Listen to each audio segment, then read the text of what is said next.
everyone, it's Andi again. Welcome to the final video of this project. This project has been so wonderful and so insightful and just dear to my heart. I am so proud to be a part of this. I hope this has made a wonderful positive impact on your life and you will take these lessons and stories to heart and lead the most fruitful and wonderful life you possibly can. Oh, hi kitty, how are you? You want to say hi? No? Okay, fine. So far we've talked about my personal struggles with mental health, and I've given you guys some tips and tricks and methods on how to handle your own struggles. But I think for this final message we should go a little more specific, but also kind of broad. And I want to bring BTS into this conversation a little bit right now. So most of us who are Army are familiar with the Love Yourself campaign, right? Know who you are, love yourself for who you are, accept yourself, and embrace everything, your flaws, your perfections, everything, right? Well, that's typically easier said than done. Like, how do you learn yourself? How do you know your identity? And how do you learn to love yourself for flaws and all? What does that mean? How do you accomplish that? A gigantic part of the Love Yourself campaign was the Map of the Soul album. But what a lot of people don't know is that that album was written based around a study of psychology, specifically Jungian psychology. Now, I have had no formal training on this subject, and this is an extremely general description, but think of it as how Sigmund Freud said everything is sex related. Carl Jung says that everything is based around your innermost self and personal identity. So a little bit of a tangent slash fun fact here. Dr. Murray Stein is one of the world's most leading experts on Jungian analytical psychology. One day a student of his named Carla, who is Army, came up to him and said, "Professor, did you know that there is a Korean boy band who wrote an entire album based on this subject we're studying?" And of course he was intrigued. He went and got the album, listened to it, analyzed the lyrics, and he concluded that not only does BTS and their writers have a very impressive, thorough understanding of the principles of Jungian psychology, but they also present these concepts in a very thorough and understandable manner throughout the duration of the entire Map of the Soul album. Basically, he said, hey, these guys actually know what they're talking about. Listen to them. They can help you. In fact, he approved so much, he wrote a book about it. 3, in fact. I actually think there are 4, I just haven't gotten the 4th one yet. Now, I'm not telling you to go out and buy these books and spend all your money on them. Don't do that unless you absolutely really want to.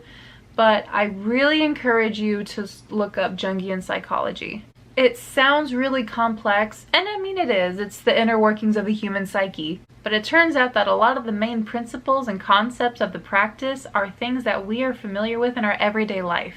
Jung actually created some of the most widely known and used psychological concepts that we talk about in our everyday lives, like collective consciousness, extroversion and introversion, and psychological complexes. Like you've heard the term Napoleon complex, right? A complex is something that Jung created. Well, not created, but put a name to it so we could better understand it. The point is, it is very fascinating and is a great starting point to understanding yourself and actually identifying who you are and learning your identity. Now, I'm not going to give you a psychology lesson or anything. I mean, I am certainly no expert on the subject. But I do want to touch base on 2 of the main concepts, because while they are very simple, they are very profound, and just having even a basic understanding of these 2 can really kickstart that journey to self-identification and accepting yourself. I want to touch base on the terms persona and shadow.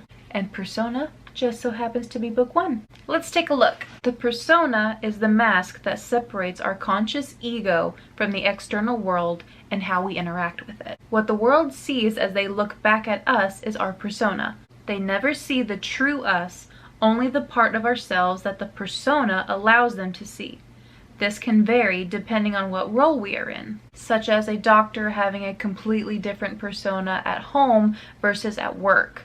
At home, they're probably much more relaxed and calm and friendly, whereas at work, in a high-stress environment where sometimes lives are at stake, they could potentially adopt a more stoic and serious persona and probably not be willing to let themselves become vulnerable. There is an endless array of personas that we as humans put on in the course of our lives, including those of student, friend, mentor, mentee, athlete, partygoer, rock star, social activist, and on and on and on. Think about all the interactions you have on a daily basis. School, work, family, friends, even online interaction. How does the way you react to those situations vary? Chances are you do not interact with every single person the exact same way. This is a concept that a lot of people are familiar with, whether or not they realize it. And a lot of times it is seen as a negative thing.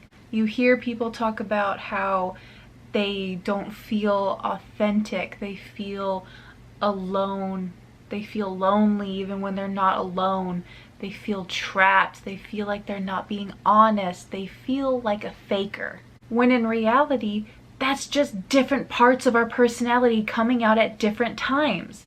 You don't have to be on and friendly and outgoing and bubbly 24/7 around every single person you meet. Different times and situations call for different reactions and interactions. It's not a bad thing. That is you subconsciously protecting yourself from potentially damaging things. Like the doctor example. Doctors are usually pretty stressed out, especially if they're in a large hospital or an ER. You have to deal with so many different things at once. It can be overwhelming. Most of the time, the best way for them to focus is to compartmentalize and clear emotions out of the way and handle everything analytically so it gets done efficiently and can help the most people. If a patient comes into the ER with a life-threatening situation, you can't react emotionally. You have to put on a brave face and focus. This person's life is at stake. You can't see them in pain and start crying. I know this is a very intense and quite unrelatable situation for most people, but I'm sorry, it's the best example I can come up with.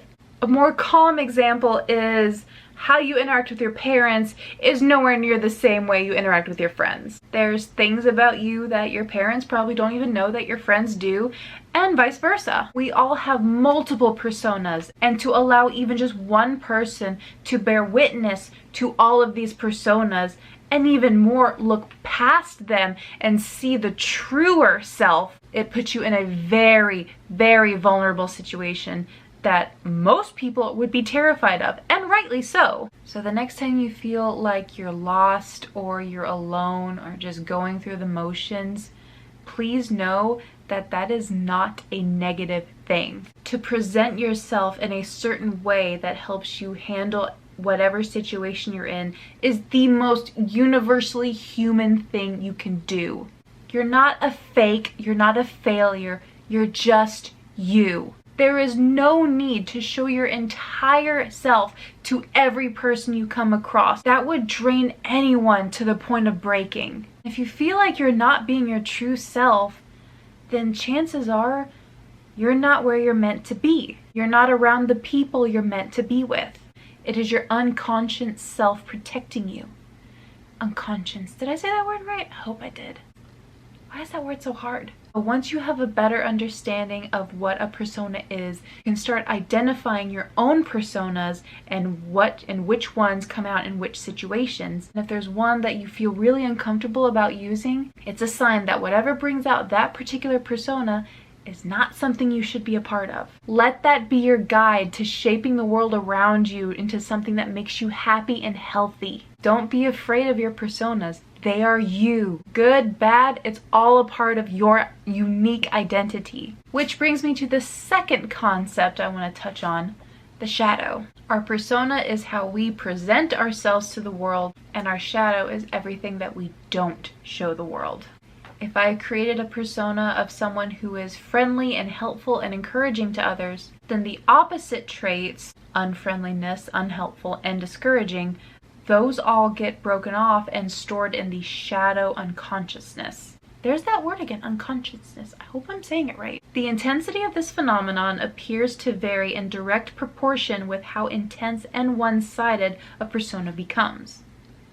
A person who presents the persona to others as an extremely righteous, pious, and devoted person, lacking any anger or negativity, is likely creating an unconscious shadow with powerful, cruel, immoral, and irreverent qualities that can be expected to be just as energetic and forceful, but possessed of opposite characteristics. Now, this is an extremely common thing that we all interact with on a near daily basis but aren't even aware of it. It's something that writers use all the time. You have a character that's seen as a wonderful, kind, and just hero figure, but they have a deep, hidden, dark secret that no one knows about. It's the persona versus the shadow. And however intensely you present traits in one persona, the opposite traits, the negative traits, are just as strong as the positive ones, and they get buried in the shadow. You've heard of skeletons in the closet, right? Did you also hear about what happens when this closet gets a little too full? It is unhealthy to be too good, Jung once declared. He was speaking as a psychiatrist, not as a teacher of morals. It's because if you keep the shadow too repressed, it will cause psychological damage to yourself and to others around you, because it will be projected onto them. You can't repress negative traits and emotions.